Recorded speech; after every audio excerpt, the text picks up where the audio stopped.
ذرا سوچئے ایک ایسے شخص کے بارے میں جس کے پاس نہ تو کوئی بڑا بزنس تھا لیکن دنیا کے بڑے کاروباری شخصیات اس کے ارد گرد نظر آتی تھی۔ اس کے پاس نہ کوئی سرکاری عہدہ تھا لیکن امریکن صدر بل کلنٹن ہو یا پھر برطانوی شہزادہ اینڈریو، سب اس کے فرینڈ سرکل میں ہوتے تھے۔ One of the most confidential and one of the most controversial person in American history۔ جی ہاں، میں بات کر رہا ہوں جیفری ایپسٹین۔ جی ہاں، وہی جیفری ایپسٹین جس کے اوپر الزامات تھے کہ وہ نابالغ لڑکیوں کو اپنے بدنام زمانہ island, little James island پر انہیں مشہور اور طاقتور لوگوں کو سمگل کرتا ہے۔ کس طرح اس پر یہ الزامات ثابت ہوئے اور کس طرح اس کی پر اسرار طریقے سے امریکہ کی جیل، جو کہ سب سے زیادہ سیف جیل سمجھی جاتی تھی، اس کے اندر ایک خوفناک اور پر اسرار موت ہوئی۔ آج کی اس ویڈیو میں ہم جیفری ایپسٹین اور ایپسٹین فائلز بننے تک کے سفر پر بات کریں گے۔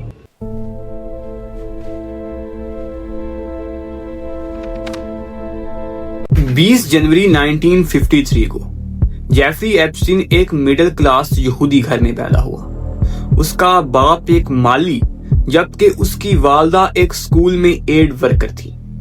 جیفری ایپسٹین بچپن میں ہی میتھ میں بہت ہوشیار تھا اور صرف 16 سال کی عمر میں ہی اس نے گریجویشن کی ڈگری میں داخلہ لے لیا، لیکن وہ اسے کمپلیٹ نہیں کر پایا۔ شروعاتی دنوں میں جیفری ایپسٹین نے بچوں کو ٹیوشن پڑھا کر اپنی آمدن اکٹھی کی اور 21 سال کی عمر میں اسے اس کی پہلی نوکری مشہور مینہٹن کے ڈیلٹن سکول میں ملی، جہاں وہ بچوں کو فزکس اور میتھ پڑھاتا تھا، لیکن وہاں سے اسے جلد نکال دیا گیا۔ وہاں سے نکلنے کے بعد جیفری ایپسٹین نے وال سٹریٹ کا رخ کیا۔ وہاں پر وہ ایک فلور کے ٹریڈر کے پاس جونیئر اسسٹنٹ کے طور پر کام کرنے لگا۔ جیفری ایپسٹین نے وہاں پر امیر کلائنٹس کے ساتھ تعلقات بنائے اور پھر فائنانس کی فیلڈ کے تمام داؤ پیچ سیکھ لیے۔ 1988 میں جیفری ایپسٹین نے اپنی خود کی کمپنی بنائی، جہاں پر وہ امیر کلائنٹس کو فائنانس اسسٹنٹ کرتا تھا۔ اس کے علاوہ وہ ان کو ٹیکس کس طرح کم کرنا ہے اور کس طرح اپنی آمدن کو بڑھانا ہے، یہ تمام طریقے ان کو بیچنے لگا اور اس کے عوض وہ ان سے ملین آف ڈالرز چارج کرتا تھا۔ جیفری ایپسٹین کے مشہور کلائنٹس میں بلینئر لیسلی ایچ ویکسنر اور اس کے علاوہ لگژری برانڈ وکٹوریا سیکرٹ بھی شامل تھے۔ دن بہ دن جیفری ایپسٹین کی دولت میں اضافہ ہوتا جا رہا تھا اور پھر سال 1998 میں جیفری ایپسٹین نے ورجینیا کے آئس لینڈ، جس کا نام Little Saint James island تھا، اس کو $8 ملین میں خرید لیا۔ یہ وہی آئس لینڈ ہے جہاں پر پورے دنیا کے مشہور شخصیات وہاں پر آ کر جیفری ایپسٹین کے ساتھ پارٹی کرتی تھی اور رنگریلیاں مناتی تھی۔ Little Saint James island 75 ایکڑ کا ایک بڑا آئس لینڈ تھا، جس کے اندر لگژری ہوٹل، کلبز اور تمام وہ سہولتیں میسر تھی جو اس کو کسی بھی طرح جنت سے کم نہیں ظاہر کرتی تھی۔ لیکن جیفری ایپسٹین کی کہانی میں ٹویسٹ تو اس وقت آتا ہے جب پام بیچ کے پولیس اسٹیشن میں ایک 14 سالہ لڑکی اپنے والدین کے ساتھ جا کر جیفری ایپسٹین کے خلاف کمپلین درج کراتی ہے۔ وہ لڑکی پولیس کو بتاتی ہے کہ ایک دن اسکول سے واپس آتے وقت ایک شخص نے اسے اپروچ کیا اور اسے لالچ دیا کہ $200 کے عوض وہ اس کا مساج کر دے۔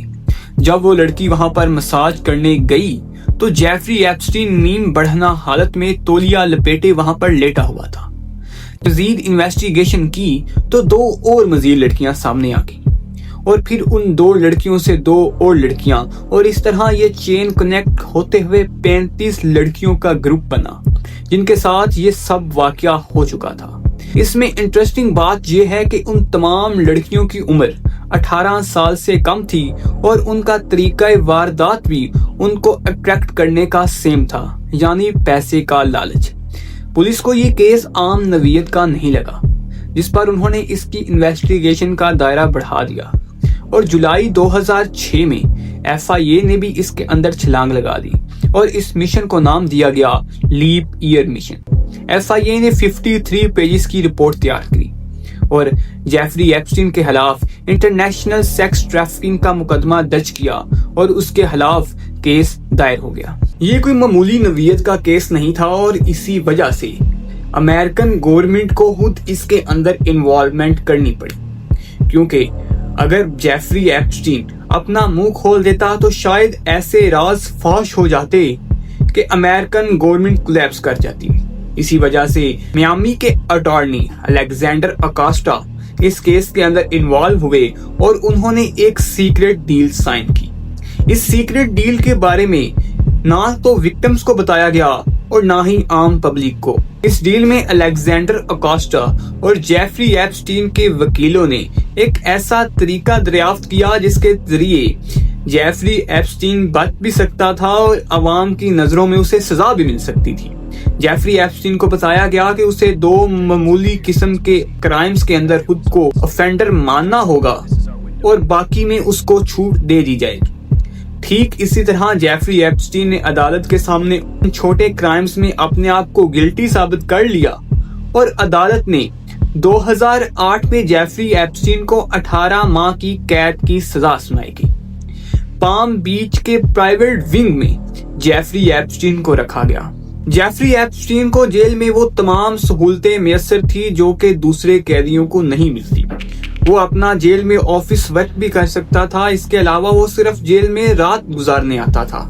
جیفری ایپسٹین کو اس کی سزا مکمل ہونے کے 5 ماہ قبل ہی آزاد کر دیا گیا اور وہ اپنی لگژری زندگی پھر سے گزارنے لگا۔ یہاں پر ایک اور انٹرسٹنگ فیکٹ دوستو یہ ہے کہ الیگزینڈر اکاسٹا جنہوں نے اس ڈیل کو سائن کرنے میں مین کردار ادا کیا تھا، وہ ٹرمپ کی پہلی رجیم کے درمیان ٹرمپ نے ان کو اسٹیٹ لیبر سیکرٹری بھی بنایا۔ Of Labor will be Mr. Alex Acosta. یہ کیس عوام کی نظروں میں تو بند ہو چکا تھا۔ جیفری ایپسٹین کو 18 ماہ کی سزا بھی ہو چکی تھی اور وہ اپنی سزا کاٹ کر باہر بھی آ گیا، لیکن ایک جرنلسٹ جن کا نام جولی کے براؤن تھا وہ اس کیس کو بہت کلوزلی مانیٹر کر رہی تھی اور انہوں نے اپنی انویسٹیگیشن جاری رکھی اور پھر سال 2018 میں انہوں نے اپنی ایک رپورٹ جاری کی۔ اس رپورٹ کا نام دیا گیا پرورژن آف جسٹس۔ اس رپورٹ کے اندر 80 سے زیادہ وکٹمز کی سٹیٹمنٹ جاری کی گئی۔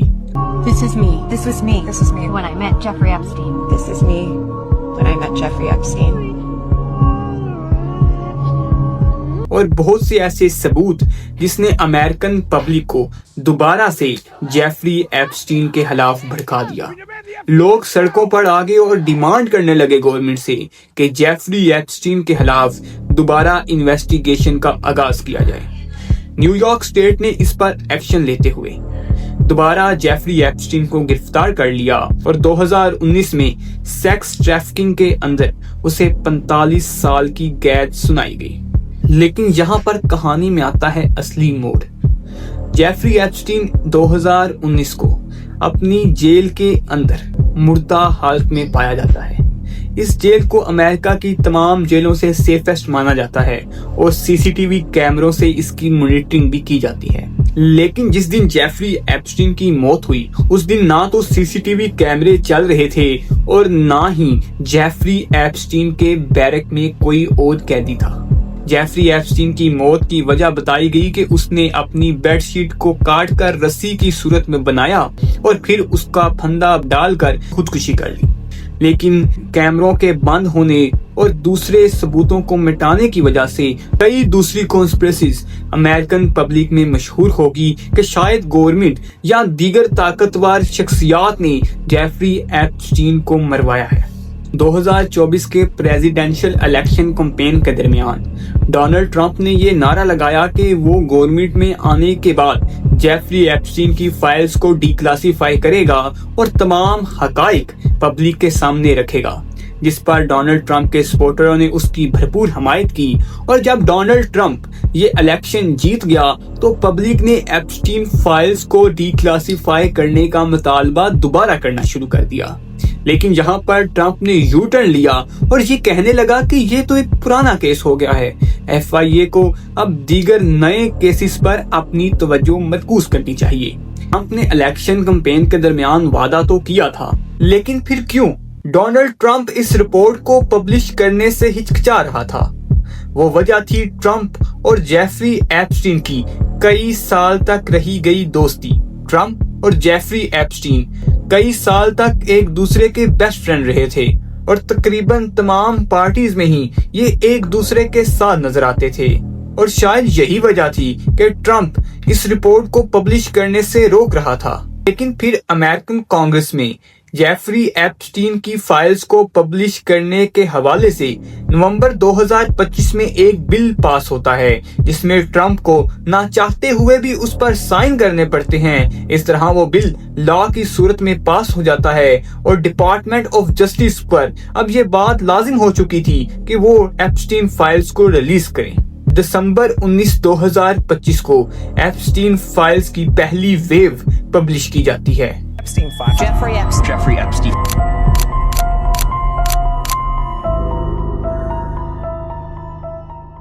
جیسے ہی یہ پبلش کی جاتی ہے پوری دنیا میں تہلکہ مچ جاتا ہے، کیونکہ ایپسٹین فائل کے اندر وہ راز فاش کیے گئے تھے جو کہ عام آدمی تصور بھی نہیں کر سکتا۔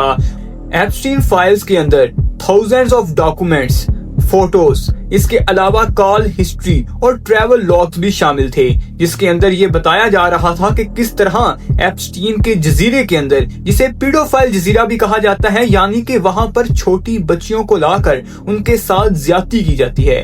ایپسٹین فائلز کے کچھ حصے کو ریلیز تو کیا گیا، لیکن اس کی ان تمام چیزوں کے اوپر بلیک لائن لگائی گئی جس کے اوپر تمام کانفیڈینشیل اور ان لوگوں کے نام تھے جن کے بارے میں یہ دنیا جاننا چاہتی تھی کہ یہ کون لوگ ہیں۔ جنوری 30 2026 کو اس کی دوسری ویو ریلیز کی گئی جس کے اندر مزید ڈاکومنٹس اور مزید فوٹوز وغیرہ پبلش ہوئی۔ اس میں یہ بظاہر نظر آ رہا تھا کہ اس جزیرے کے اندر کس طرح حیوانیت کھیلی گئی اور کس طرح چھوٹی بچیوں کو نشانہ بنایا گیا۔ اس جزیرے کے اندر کئی نام تو سامنے آ گئے، جس طرح پرنس اینڈریو یا بل کلنٹن کا آنا ہو، لیکن کئی نام اب بھی چھپائے جا رہے ہیں۔ کہا جاتا ہے کہ اب تک ریلیز ہونے والے ڈاکومنٹس صرف ایپسٹین فائلز کا 1% ہیں، یعنی کہ وہ ٹپ آف آئس برگ ہے۔ ابھی دیکھتے ہیں کہ ڈپارٹمنٹ آف جسٹس اس کو مکمل طور پر ریلیز کرتا ہے یا نہیں، اور جن ناموں اور چہروں کو بلیک لیبل کے ساتھ چھپایا جا رہا ہے کیا وہ بھی دنیا کے سامنے آتے ہیں؟ دوستو، یہ تھی کہانی جیفری ایپسٹین اور ایپسٹین فائلز کے ابھی تک کے سفر کی۔ ہمیں دیجیے اجازت، اللہ حافظ۔